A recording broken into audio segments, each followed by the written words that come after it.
I am Sonya Schuh, I'm Kristen Beck. and we're going to talk about our experiences with using voice grading. A couple different types of software can be used for it, but we're going to focus on one that we used. Going to be talking about new voice grading techniques that may be better than old school red ink. So we thought we'd just give a little introduction on how we came to learn about this, how we implemented it in our classrooms, and then give some examples, because we're both from two different subjects, and then give sort of a hands-on demo of how to do it, and how to get started, and how it works, and then go through and let you guys try it if you'd like to as well. And then we'll sort of just end with some student assessments and student ideas and their thoughts on the process as we get to the end. So we first started using this in Jan term 2015. We participated in the hybrid initiative that Barry Eckhouse was running. In that, I guess, project, we learned a bunch of different techniques, I guess you could call them, to bring into the classroom. The one that Sonya and I sort of grabbed onto was the voice grading. We found it to be really beneficial, and then we started using it outside of the Jan term classes. My Jan term class was, I'm in the math department, and my Jan term class was not a math class. And so I was grading essays in that class. And I thought this would be really cool to use with math papers and exams and homeworks. And so I started implementing it after the fact. I think you did teach a bio class in Jan term, though, didn't you? I did. Yeah. I did. So I did an upper division biology course, and it was the biology of sex, love, and attraction. And we actually did have papers and presentations and different things where I first implemented the voice grading. And I found that it was really nice to use. Once we learned how to do it, and how to do the videos, make the recordings, my students really liked it. So we've sort of carried it on and continued. And actually recently we presented at the AT Expo at Stanford, the Academic Technologies Expo at Stanford. And it was really well received. We got to talk to a lot of people from San Jose State, and UCSF, and Berkeley, and here at St. Mary's. Several of us were there representing. Yeah. So it was a lot of fun. We got to sort of share what we've been doing. Yeah. Excellent. Would you like to do, should we do our demos? Yes. Okay, so we have to warn you, we were both just coming down after writing nonstop for days, our Form A's. Form A. So we just turned that in yesterday, That's Sunday right. night. Thank you. And so we're kind of like zombies today. And yesterday. Not as enthusiastic maybe as we normally are, but it's this process is really fun. If we say things that make absolutely no sense. That's why. Yeah, that's probably why. Okay. So I want to go through and maybe show you some This is ways a that student's you can do homework, that. and I've anonymized it Maybe best I could. be a little bit more And I'm going to tell you a bit in a minute about how I marked it up beforehand, but I just kind of wanted to show what it looks like. Plane, All we're forward concerned that the point on the curve that corresponds with prime and our double prime, and then calculate its magnitude right here. So remember, at t equals 1, this magnitude would just be 6. And then you found the magnitude of our prime, and of course at t equals 1, that would just be root 13. So then you've evaluated your curvature as a function of t, which is fine. At 1, of course, this simplifies to 6 over 13 root 13. And then, of course, the radius of curvature is just 1 over that. The radius of the osculating circle is just 1 over the curvature. So you calculated that correctly as well. Okay, so that work probably wouldn't be wouldn't be a whole lot smoother if you kept everything in terms of t. I'm sorry, if you didn't keep everything in terms of t. Where I think that you could have cut out a lot of work is now when you're looking for the unit tangent and normal vectors. The unit tangent vector, of course, is just r prime divided by its magnitude, and that's not too bad. But remember, we do want to evaluate that at t equals 1. We want to have a constant vector and not one that depends on t. So your r prime vector is this right here, evaluated at 1. Of course, that's the vector 2, 3. And then when we scale that down to make it a unit vector, you'll see that you have 1 over root 13 times the vector length. It will maybe be a little bit shorter, perhaps. You'll notice that the acceleration vector, which is r double prime, Yeah, I mean, there's here, you can see what it is. So I'll say a bit about how I put this together. The student obviously turned paper homework in, and I scanned it. And then I marked it up and using this handy tablet. It's a Wacom tablet. I don't know if you noticed, my handwriting's not super smooth, right? So if you can go back, well. When t equals 1. So where did it go? Right there. Yeah, I mean, I have better handwriting than that, but it's really hard to write with this thing, so it's not my favorite tool, but it's what I have right now, and I wanted to show you this because Sonya's is very different, okay? But this is like a sort of a handwritten homework. You can still do it. You don't have to have digital files to mark up. And then I used Snagit, which we're going to demonstrate, to do the screen capturing on top of that, and then it just gets saved as an MP4 file.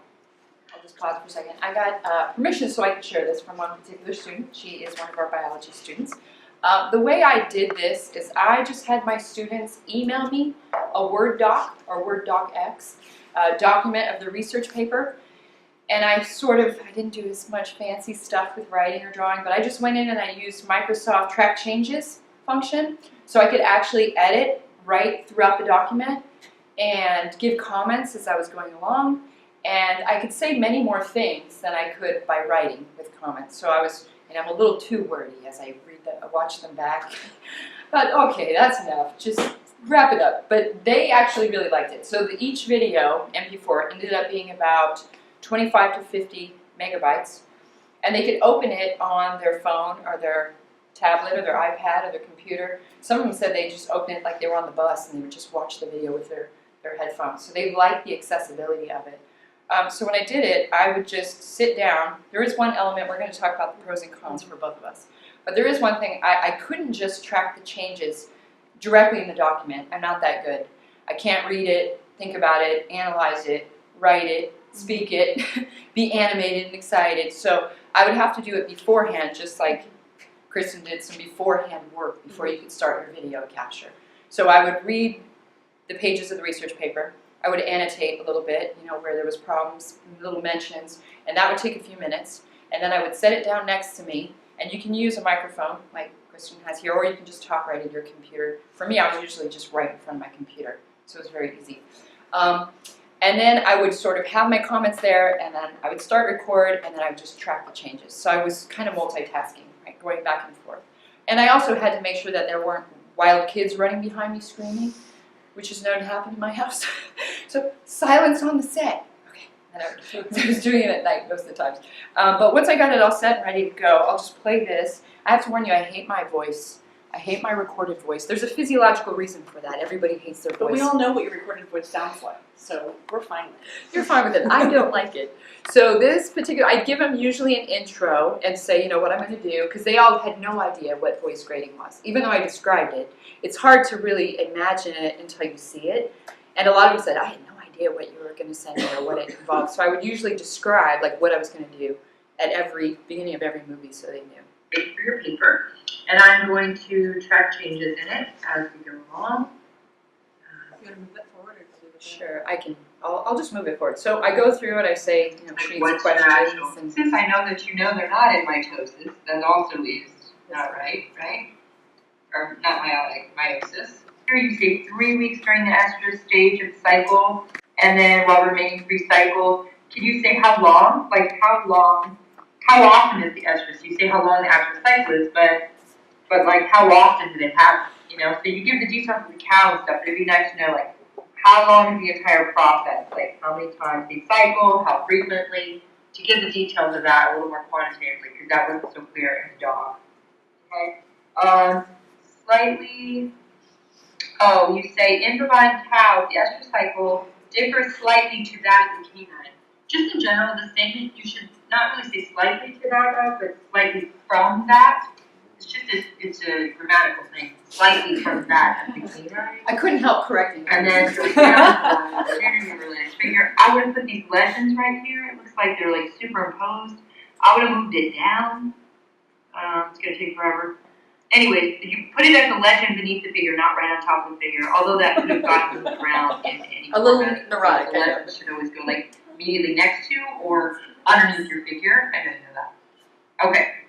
And then here it gets a little confusing. The cycle begins with low frequency pulses of gonadotropin release hormone. It's releasing hormone, right? So that's not the full name of the hormone. Gonadotropin releasing hormone.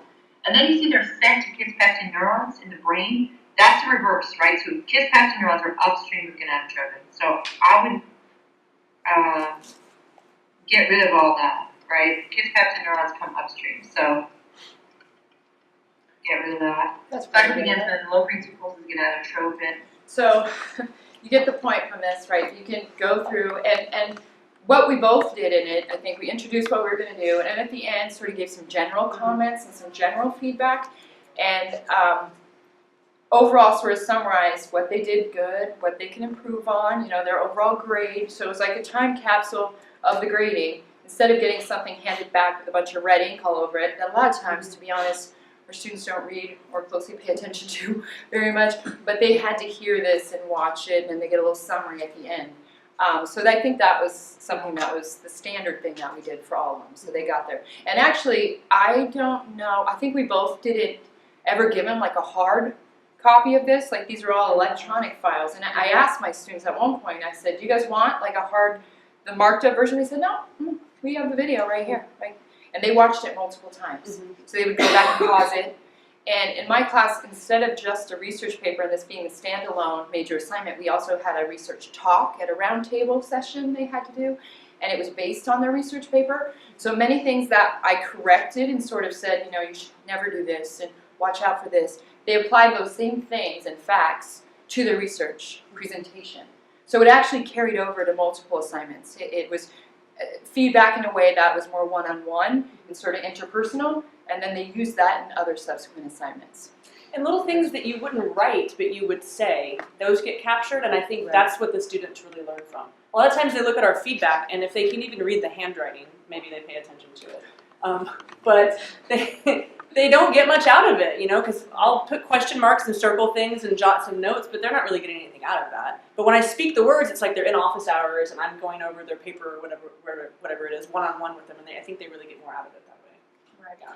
So we thought we would sort of just mention, there was some comments, we did some assessments, of course, at the end as part of the hybrid Jan-term initiative. I think there was 6 of us in total that used webinars and screen capture and smartboard function, all kinds of different technologies.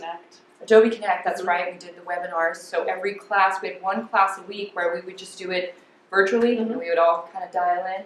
But I think this was the tool that both of us sort of gravitated and used the most, because it had the best applications across what we were doing and multiple different assignment types.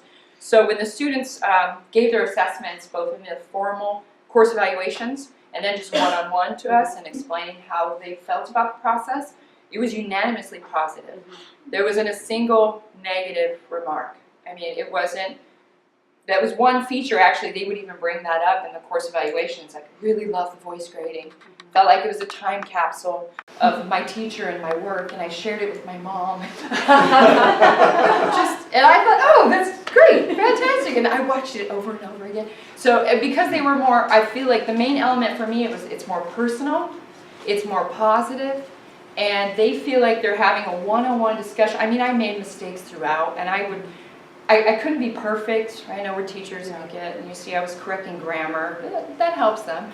But I would have mistakes and typos as I'm typing, and they didn't mind that though. It was all just very insightful, I think, and informative for them. And it also took time away. I'm not going to say don't meet with students one-on-one in your office. I do that. We all do that all the time. But it did take away a little bit of the time of me going back and forth with them in emails and in person of what did you mean by this, or what should I do about this, because it was all sort of there. So I had several students say they felt like it was a time capsule and they saved it and they watched it many times. One student actually sort of quoted, she said, it was the best grading that I've ever gotten. It was the best assessment or grading on an assignment that I'd ever gotten. She just said it was so clear and it was so useful and she could apply it. And she said a lot of times when she would read inked up research papers, she always felt defeated, sort of. She did a great job in the assignment, but I could see the reason for that, right? When you get just writing with a bunch of red ink versus someone saying, I really liked how you did this. Next time, it's just a much more positive, I think, interpersonal way to do it. And they all said that. They said, oh, I loved it. And I wish more teachers would do this. That was sort of the comments that I got from my students. Yeah. So I used, Yeah. How long did it take you to grade for one compared to the old-fashioned way? That is our next pros and cons. Yeah, we'll talk about pros and cons. Pros and cons is that's our take. That's our final point. There's a learning curve, and you do get over it eventually. Okay. Yeah. So I implemented this outside of Jan term in an upper division math course, and it's proof based. So the assignments, the one that I showed was not from that course. The assignments the students turn in are all digital copies. They're PDFs of very rigorous mathematical proofs. So like think in the style of Euclid or something. And one of there's two goals in that course. One is the content, and the other one is to be able to write very good, logically sound proofs, and that's not easy to do. And so students really struggle with that, especially at the undergraduate level. And the reason I wanted to adopt it with that course is because I felt like I could give much better feedback, right? Instead of just sort of scribbling things and hoping that they wouldn't know what that meant. I wanted to be able to talk through it with all, and so I did it with all of their assignments. They had weekly assignments, and I did this every single week. And it was a lot of time. But the comments that I got from the students were very positive. They said that they felt like they were much better proofwriters as a result of it. And I think part of it was because Sonya mentioned that it's more positive than the written feedback, and I think it's because we tend to not write positive stuff on the written feedback. We don't say, good job, this is nice, or big improvement, but you do when you're talking. And so I found myself, as I was noticing trends in the students' work throughout the semester, I would say, this proof looks a lot more solid than your last one did. I can see that you made some improvements based on the suggestions I gave or whatever. And that was sort of some positive feedback from them, and they really did appreciate that. But I did notice that the students that moved through that particular course, their proofwriting improved a lot quicker than it usually does. So I know that's a bit anecdotal, but still I'll take that as proof that it seems to work. Yes, ma'am? I don't know if we're going to talk about this later, so I'm wondering, you said it's an MP4 file, and I'm wondering, a lot of our students have Macs. I know we're using Windows Media, so that's one question. And then where does the file live? Is it really heavy? And is that an issue of, how do you... So we actually handled that differently, I think. You emailed, right? I did. So for mine, you could save it actually you could use AVI or MP4, or you could convert it. It can be in multiple different types, any video format. My students, I'm pretty sure I used either AVI or MP4. Those are the two formats that I used. And instead of, you can put it on your course site on Moodle, right? So they have specific access to their files. But for me, I really want to be quick about everything. So I would just email them directly to my students, and the files you save in your own folder just right on your desktop, right? So I will open up my research paper folder. I'll pull up their Word, each individual Word assignment, track it, save the changes, do that. And as I'm recording the screen capture, that video saves wherever you want it, right? So I just put it in this folder. So when I go send them all their voice grading assessments, I just open it right from that folder for each student. And our students, we were lucky, we were capped at 15. So I can imagine if I had 32 students, which I normally do in my anatomy and physiology courses, for the lower division, this would be very hard. Okay. I had close to 30 students when I did it. So you're actually emailing them the file? I email the file. It's not too heavy for email? No, it's just the direct file I did. There are other ways that you can send the videos, you can embed them, you can use YouTube, you can put them on Moodle, you can give them the link, but I just wanted to have the actual hard files and then email it right to them. So now they own it and they have it. I put mine on Moodle. Okay. Yeah. Right. I uploaded them as feedback files. Right. And that way, it's theirs. They can download it if they want to. I think they can watch it in the browser. I thought about putting them on, so you can upload to YouTube, right? But it's grading, so you have to be careful. Right. Even if you make it private with link only or whatever, it's still always a little bit iffy. But I wasn't too sure about that. I don't really want to go to jail or whatever would happen. So I did upload to Moodle, and it seemed to work really well. You can do a batch upload. I think I had some problems in the beginning, and I remember talking to you about it, Carl, and I don't remember what my problem was though. But I did have an issue with uploading multiple files. But I ended up getting it to work. So I actually uploaded the MP4 file and a PDF, the marked up PDF file. Because I had a marked up PDF file before I would screen capture on top of that. So I had both files, and I thought, well, I'll put them both there. If they want the PDF file for some reason, it's there. But none of them said that they looked at it. That was just something I had to make it for my purposes anyway.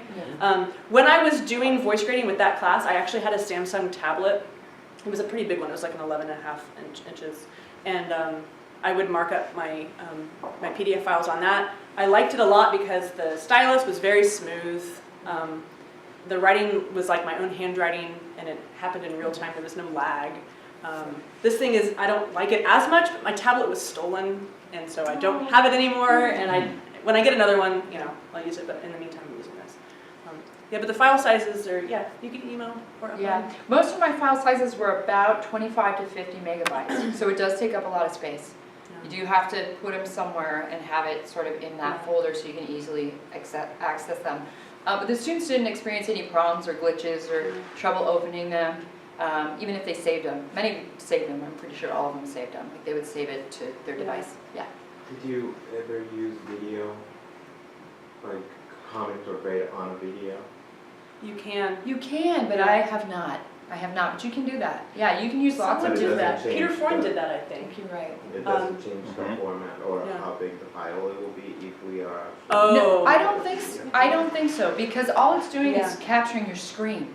So whatever's on your screen, whether it's slideshow, presentation mode on PowerPoint, or if it's a video, or if it's a document, you pull up a PDF or a Word, it's just capturing what's right in front of it on the screen.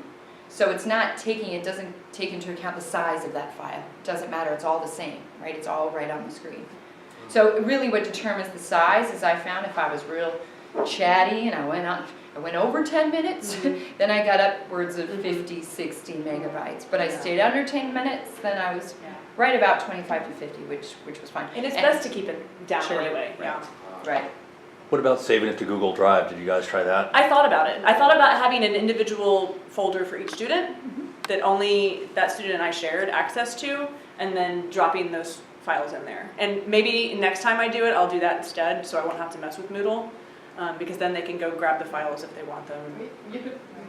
So Camtasia, I know a lot of people like that one, and that one does have, there's more bells and whistles. Like it's definitely fancier. There's a lot of other functionality that it has in there. For what I was doing and what Kristen was doing, we didn't need a lot of those other elements. So we stuck, and actually Snagit costs, right? And there's another comparable one that's Loom through Chrome, and that's free. And we learned about it here at the Ed Tech Center and have used it. So maybe we'll just go over our own pros and cons with this voice grading application, and then do an example, sort of show how you do it using, we'll use Loom, because it's free. And we can use Snagit, because I have Snagit. We can use either one. Yeah. Right. So I think the overall, for the pros for me, some of the ones I already mentioned, students very well received by the students, much more positive. They really like that interpersonal aspect of it a lot. Another thing is I could say a lot more in my grading of that assignment with my words than I could with my writing. I would have been writing forever to say what I said in that 5 to 10 minute clip. So that was really nice. That was the positive. I think that's the biggest thing for me is the student, the product and the student reception. That was the #1 pro. Now the cons are sort of many, but I think they're outweighed by the pros in many cases. So the cons for my particular class in using this were that it took me extra time. Okay, that's the big factor. It's the time, it's the learning curve of actually doing your pre-recording work, having it ready, you know, and then balancing everything and lights, camera, action, ready to go. Like that took a bit of a learning curve. The software is easy. You know, you can click around and, you know, it works. But it was actually just the format of doing all those things at one time. And so I noticed that I got much more quick at it as I went along. The first 3 were, I thought, oh, I don't even like that, delete, I'm gonna start over. I just, so fumbly, and you could hear my papers. So learning curve for sure. And more time, because I have to sort of grade it and then grade it again. But on the flip side of that, I will say ultimately the time factor and the amount of time that goes into that learning curve and the prep work you have to do is probably offset by the students coming and meeting with you and emailing back and forth and figuring out, you know, what exactly they did wrong, how can they fix this in the future. A lot of those things are so detailed in this that I got virtually nobody. I mean, they still came and talked to me and we spoke about other things throughout the course, but specifically on the papers and then the subsequent presentations, they did not. So I think ultimately there's a time-saving element there as well, because it's just so much more thorough and so much more detailed. Yeah, I think those are probably my two biggest sort of the pros and the cons of using this for me in this class. Mine are the same, I think. The workflow thing is important. You have to establish a plan. And it depends on how you're collecting, right? So if students are turning papers in on Moodle, then maybe so I got mine in PDF format, and I immediately downloaded them and then marked them up on my tablet. So I like viewed them in Google Drive, and I used some software on my tablet to mark them up. I uploaded that to Google Drive. Then I went to my desktop, right, at work in my office, and then I did my screencasting in my office. And so I would have like different hardware too. So I'd have my tablet, and then I'd have either a laptop or my desktop. And you can't do just one paper at a time, right? Because the one student at a time, that doesn't work very well for saving yourself time. So you have to sort of do, or at least what I did is I did all of the markup first, and while I was doing markup, I was making notes, on the side. Johnny needs to make sure to do this next time or whatever. And then when I got to my computer to do the screencasting, then I would have the PDF, the marked up PDF, and then I would have the comments, and I could go through it pretty quickly. One thing that you do have to learn is not to be a perfectionist. For the first few videos, you're like, oh wait, I said too many times. And then I said something that wasn't quite right, and I fumbled or whatever. And so I would stop and restart the screen capture several times, and then I thought, if I keep doing this, it's not going to be worth it. I'm going to have to just stop. So you have to get used to the fact that you're making mistakes, and like what Sonya said, the students don't care. Right. They don't care at all. They like to see you being human. So, right. Yeah. So once you start, you don't stop. You have to finish the whole. You can pause. Like in Loom, we're going to show you. You can pause it, run to the bathroom. Yeah. Had to do that before. Yeah. Come back, start. So it'll seamlessly put it together. You can pause. You can start and stop. So wait, when you said start and stop, do you mean just the process in general or the screencasting? The screencasting, yes, you can pause. Yeah, you can pause. It looks like when you're pausing in a video or something. But for most of mine, what I found is that once, unless there was like I said, a screaming child or something playing with the dog real loud, I would just keep recording. Mm-hmm. I never, like Kristen said, I was neurotic and like perfectionist at first, and but you know what, I'm just going to do this on the fly. I got my stuff here. I'm just going to act like I'm talking to my students. I'm not going to play it back and listen to myself because I don't like how I sound. Anyways, I will not watch this recording. So it's just, you just dealt with it. And so for me, once I started, that was it. Do it all the way through, boop, done, to the next one. And she brings up a good point in that you have to have all your stuff sort of done. So if there's a process, right? All this, saved, files ready, right? Mm-hmm. And then make the corrections, have them ready, and then just go through the pile and do them all. So it becomes more systematic. At first, I was a little fumbly, and learning that was part of the learning curve. But once I had sort of an assembly line, it was much easier. Mm-hmm. And I will add that I think this voice grading is great. There are some pros and cons for sure. And I think it really depends on the assignment type. And like in both of our cases, these assignments sort of led into other work that they were doing that they could reflect on, and so it had more meaning. And I personally wouldn't use this for example, grading exams. Like grading midterms or finals, I would never use this application for something like that because I would have to take every exam, scan them, and mine are like 10 pages long per student, and about 32 plus students. And then I would have to take those PDF files, bring them in, mark them up, save them, send it. It's just way too much. It's easier for me to just chicken scratch all over the page, right? So you have to sort of see in your classes what kind of assignments you're giving and how you can possibly use this depending on the format and the feedback. And like I said, both of our cases, it was nice because they could refer to this, and it wasn't just an isolated sort of assessment like a final exam, for example, that you can just write on. That's a big summative assessment anyway. It's not like they don't really care about the feedback when it's the final exam, right? They've gotten their grade in the class. They don't even pick them up. In my class, they leave them in my box for like 2 months. Yeah. I was just going to say something. What were you talking about? Feedback, the students. Yeah, I was pros and cons about the time frame. Different types of assignments. It was about that. Different types of assignments. While I'm thinking, I do use voice grading and I do use Snagit. Mm-hmm. My problem is that sometimes students, they go directly to the grade. Mm-hmm. So they skip all my voice to the end. Mm-hmm. They see the grade and it's done. Mm-hmm. Do you have like any suggestion for that because Don't put the grade in there. I don't know. I know that a good student is gonna go through it. Yeah. Doesn't matter Yeah. what. But the student that is trying to make it Yeah. is gonna skip everything and just go to the grade and Yeah. say it's the same with the paper, right? Yeah. A good student is gonna go through the paper. Yeah. A student that is trying to make it just gonna look at the grade and put it down. In some sense, the grade isn't so, I mean, it's important to them, right? But the grade on some minor assignment maybe it doesn't weigh towards the course grade that much. I don't know. I think the assessment is more important, and that's what I think is so important about this, is that they get the feedback, right?